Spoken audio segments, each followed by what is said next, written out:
The dining room glows with soft amber light. Steam rises from the roasted turkey in the center of the table. Mother polishes her wine glass until it squeaks. Father carves the meat with surgical precision. Ethan sits across from me, smiling like nothing happened. Arya stirs her mashed potatoes, eyes fixed on the plate. I clear my throat, pretending calm. So, when were you going to tell me about the farmhouse transfer? The knife in Father's hand freezes midair. Mother's back straightens like a ruler. That's not dinner talk, Lena. Her voice slices through the air sharper than the knife. Ethan chuckles softly. She's jealous again. Some things never change. I hold his gaze, unflinching. It's about fairness, not jealousy. The air feels heavier than smoke. Arya shifts in her seat, flinching at her father's tone. I notice her sleeve, the faint yellow marks beneath the fabric. My stomach tightens. Ethan's smile fades.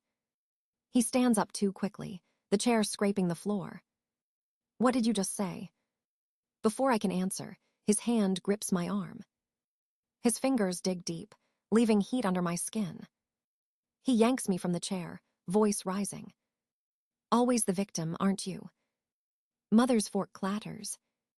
Father doesn't move. The impact comes fast. The edge of the counter meets my cheek. The sound of bone cracking echoes through the room. I taste blood, metallic and bitter. Mother gasps but stays seated. Father sighs, annoyed, not concerned. That's enough, Ethan.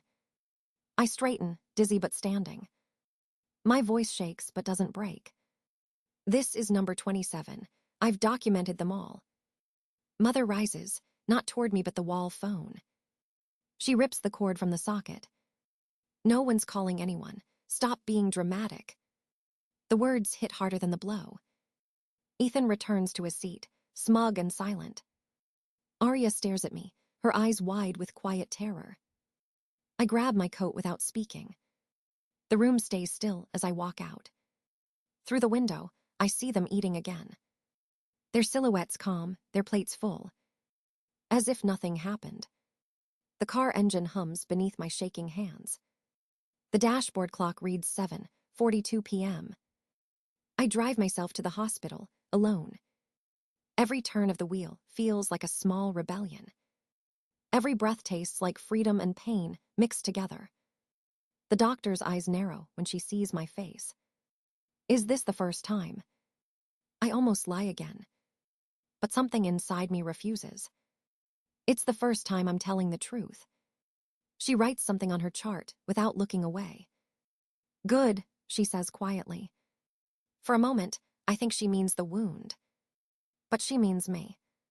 And for the first time in 26 years, I feel the same. The hospital lights buzz softly above me. The air smells of antiseptic and cold metal. A nurse hands me papers I can barely read. Each word blurs, but I sign anyway. For once, my hands don't tremble. A social worker enters, her voice gentle. There are shelters, legal options, counseling. I nod but say nothing. I'm not ready to be a survivor yet. I'm still the evidence. When I get home, the clock shows 2 a.m. The house feels hollow, stripped of warmth. I set the hospital bracelet on the table beside the bruise cream. My phone buzzes with a message from Mother. Don't provoke Ethan again. You know how he gets. I laugh, the sound foreign in my throat. It's not humor, it's disbelief. Another message scrolls up the screen. Arya spilled juice on Ethan's files. He overreacted, but she's fine. The same words they once used for me. She's fine. I whisper the lie out loud until it breaks apart. I open my laptop, create a new folder. Title, The Cost of Silence. Inside it, I save every photo, every medical note, every police form I never sent. I replay the recording from last week. Ethan's voice sharp and slurred with anger. You always ruin things, Lena. I stop the playback, breathing through the ache. It's proof now, not pain. Morning light creeps across the floor. My reflection in the window looks older, but steadier. I type a message to Myra, my oldest friend. Do you still have that contact from the legal clinic? Her reply comes fast. Yes, are you finally ready? I type back one word. Almost. I scroll through my contacts until I find Mrs. Rowan, the teacher who once asked about the bruises on my wrist. Her number still works. She answers on the second ring, voice warm with surprise. Lena, it's been years. I think I need your help. There's a pause, then quiet determination. You have it. I hang up and stare at the ceiling. The fear doesn't vanish, but it shifts shape. It becomes purpose. At 9 a.m., my phone rings again. Dr. Novick from the hospital. I've documented your injuries, she says. If you choose to press charges, I'll testify. Her words settle into me like anchors. For the first time, I have witnesses. For the first time, I'm not alone. That evening, I print the first 20 pages of my file. I spread them across the table in neat lines. Years of silence becoming solid proof. My father's old voicemail plays from my phone. Your brother, under stress, don't make it worse. I let it run, then delete it. The sound of deletion feels cleaner than forgiveness. I open a blank document and begin to type. Statement of events. Name, Lena Hart. Relationship to aggressor, brother. Number of incidents, 27 and counting. I pause, breathing deeply. The bruise throbs under my skin, but it doesn't own me. Not anymore. Rain taps against the kitchen window like a slow metronome. The air smells of coffee and paper ink. Files cover the entire table, organized by year and wound. I label each one with blue stickers. 1999, 2003, 2009, 2013. Every year of pain has its own folder now. It feels like building a graveyard for secrets, but also a map out of it. My phone buzzes beside the mug. Myra's message reads, "Legal aid is ready when you are." I stare at the screen before typing. Not yet, I need more. She sends a heart emoji, no questions asked. The kind of love that doesn't demand details. I scroll to Mrs. Rowan's contact again. She picks up immediately this time. I found something, she says. Her voice trembles, but not with fear. The report from when you were 12, the one your parents called an accident. I feel the world tilt slightly.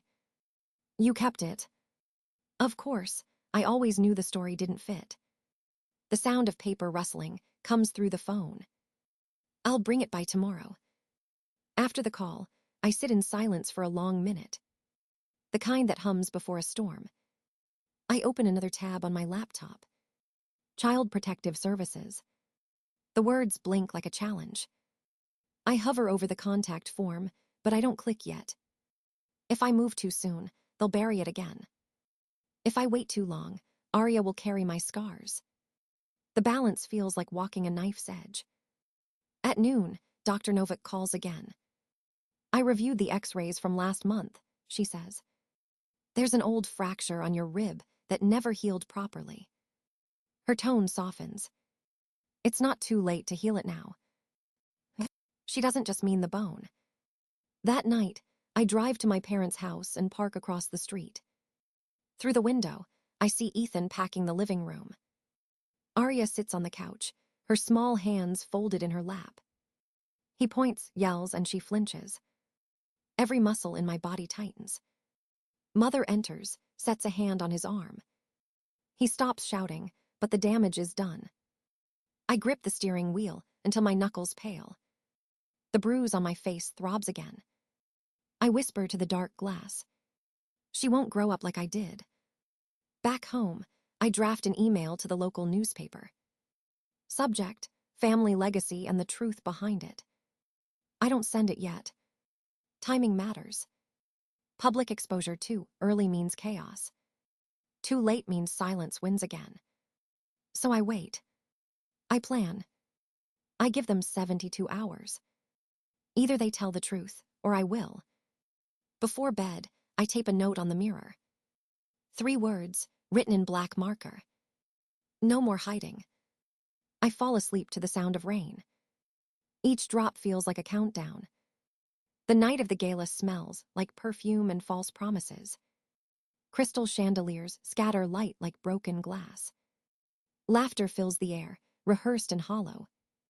I stand at the back, clutching my phone like armor. The bruise beneath my makeup still pulses faintly.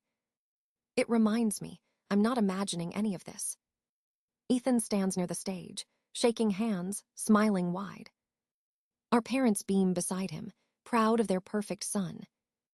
Family Business Excellence Award, the banner reads. The irony tastes bitter. I wait until the applause fades. Then I move forward. Each step feels heavier, but the air grows clearer. Vivian, the event host, spots me and frowns. Lena, you shouldn't. I should, I cut her off softly. The microphone waits at the edge of the stage. My father sees me first. His smile collapses. He grabs my arm, voice tight with fury. My daughter's unwell, he announces to the crowd. She's confused. Please excuse her. I don't pull away this time. I lift my face toward the light. The bruise gleams gold under the chandeliers. Gasps ripple through the tables. This isn't confusion, I say clearly. This is what happens when truth makes people uncomfortable. Ethan's jaw tightens. Sit down, Lena, he growls. His voice echoes too loud. Perfect. I step to the microphone. For 26 years, my family has taught me one rule. Keep quiet, smile, pretend. The room stills. Forks pause midair. I tap my phone screen. Mother's voice fills the hall through the speakers. Stop crying, Arya. Don't be dramatic like your aunt. The silence that follows is thunderous. My father's face drains of color. I scroll to the next clip. Ethan shouting, the thud of impact, my muffled sob. The audience recoils. I hold up a folder of hospital records. 27 incidents, all documented, all ignored. Vivian looks from me to them, horrified. Mr. and Mrs. Hart, would you like to respond? My mother stammers something about stress and misunderstandings. My father searches for words, finds none. Ethan steps forward, his mask cracking. She's lying. He lunges before anyone can stop him. 2 men from the front table intercept him. The crowd gasps. The proof finishes the sentence I never needed to say. I turn back to the microphone. This is what truth looks like when it stops bleeding. Mrs. Rowan stands near the dessert table, nodding slowly. Myra raises her phone, recording everything. Dr. Novik steps into view, folder in hand. The evidence no longer belongs to me alone. It belongs to everyone watching. The room breathes as one. Whispers turn into understanding. For the first time, I feel weight leaving my chest. Silence breaks, and in its shatter, I finally hear freedom. The crowd freezes as Ethan struggles against the men holding him. His face burns crimson, words spitting like venom. You're ruining this family, he yells. I meet his eyes, calm, steady. No, I'm saving what's left of it. My father grabs a paper from his jacket pocket. His hand trembles, but his voice stays sharp. Ladies and gentlemen, my daughter has a medical condition. He waves the paper like a shield. A psychiatric report, persistent delusions, paranoid behavior. Murmurs ripple through the crowd. Mother clutches her pearls, voice trembling on cue. She's sick, we've tried to help her. I step closer to the microphone, heart pounding but clear. That document is fake. A voice from the audience rises above the noise. Dr. Novik walks forward, dark suit cutting through the light. That's not my signature, she says firmly. I've treated Miss Hart for years. She's lucid and stable. Her words slice through the room like a clean wind. The paper in my father's hand crumples slightly. Ethan jerks free for a moment, pointing at me. She's lying. She's always lied. Dr. Novik folds her arms. And you always get angry when women tell the truth. Gasps ripple across the tables. Ethan lunges again, but he's caught mid-step. 2 security guards grab his shoulders. The audience witnesses the violence in real time. It says more than any of my slides ever could. My mother sinks into a chair, her perfect posture collapsing. My father's mouth opens, closes, no words left to command. I lift the remote and press play on the projector. Images flicker across the screen behind me. X-rays, discharge forms, police notes. The truth becomes impossible to unsee. This is 26 years of evidence, I say. This is what your family values have built. The lights reflect off the tears on some faces. I advance the final slide. 2 photos side by side. One of me at 9, arm bruised and thin. One of Arya, her small wrist marked the same way. Patterns repeat until someone stops them. The words hang heavy in the air. Mrs. Rowan moves to stand beside me. Her silver hair glows beneath the chandelier. She doesn't need to speak. Her presence is enough. Myra edges closer too, her phone still recording. Dr. Novik joins us, forming a quiet wall of truth. People begin to rise from their chairs. First in hesitation, then in solidarity. Even the sheriff steps forward, notebook ready. We'll need statements, he says, eyes on Ethan. The room exhales all at once. I feel it wash over me like rain after drought. My father tries one last plea. Lena, think about what you're doing. I look at him, voice steady. I am. I take the silver award from the podium and set it back down. You built this legacy on silence. Tonight it ends. And as Ethan is led away, the applause that follows isn't for me. It's for the truth finally spoken aloud. Morning sunlight spills across the living room floor. Arya sits cross-legged with her crayons scattered around her. 6 months have passed since the gala. The house feels different now, lighter somehow. Walls once bare now hold her drawings. Colors where silence used to live. She hums softly while sketching trees and stars. Look, Aunt Lena, she says proudly. I smile. It's beautiful. Her figures stand tall, no longer shrinking. Every line she draws feels like healing. On the table beside us lies a folder. Custody papers, guardianship granted. Ethan and my parents have no contact rights. Their calls go unanswered. Their silence finally serves a purpose. Each morning begins without fear. Each night ends without whispering excuses. We talk over dinner now.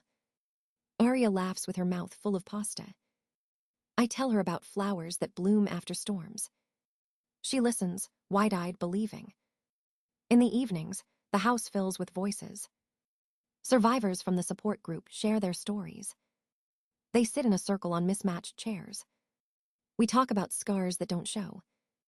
We talk about forgiveness that isn't surrender. The kettle whistles from the kitchen, steady and warm. Dr. Novik brings cookies. Myra brings laughter. Mrs. Rowan arrives last, carrying her notebook. Each woman, a part of the rebuilding. Sometimes, I still wake from old dreams. Hands grabbing, voices blamming. But the room I wake into is bright. Arya's drawing glows in the morning light. Fear no longer lingers here. Instead, there's music, color, breath. One afternoon, I open the mail. A letter from the cooperative that bought the orchard. They invite us to the first harvest celebration. 3 families share the land now. No more single heir, no more throne of silence. I place the letter beside 2 teacups on the shelf. One is my mother's porcelain cup, cracked and mended with gold. The other is Arya's, new and flawless.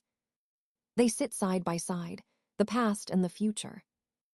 I run a finger along the gold seam. Some things break and stay broken. Others break and become art. Arya skips into the kitchen, hair messy, smile wide. Can we hang my new picture tonight? Yes, I say, in the dining room. She nods, proud, fearless. Later, when the house grows quiet again, I write. A new journal, its title embossed in silver. Things we choose to say out loud. No hidden pages this time. Every word meant to be read. The clock ticks softly beside me. Outside, the sky shifts from amber to blue. I close the book and whisper a truth I finally believe. Broken isn't the end. It's just where the story starts to heal. The evening air smells of rain and new beginnings. Arya sleeps softly in the next room. Her drawings line the hallway like small prayers. I stand by the window, watching the orchard lights in the distance. The land no longer belongs to one name. It belongs to the people who work it, who nurture it. The same way truth belongs to everyone who dares to speak. I touch the scar beneath my eye. It no longer hurts.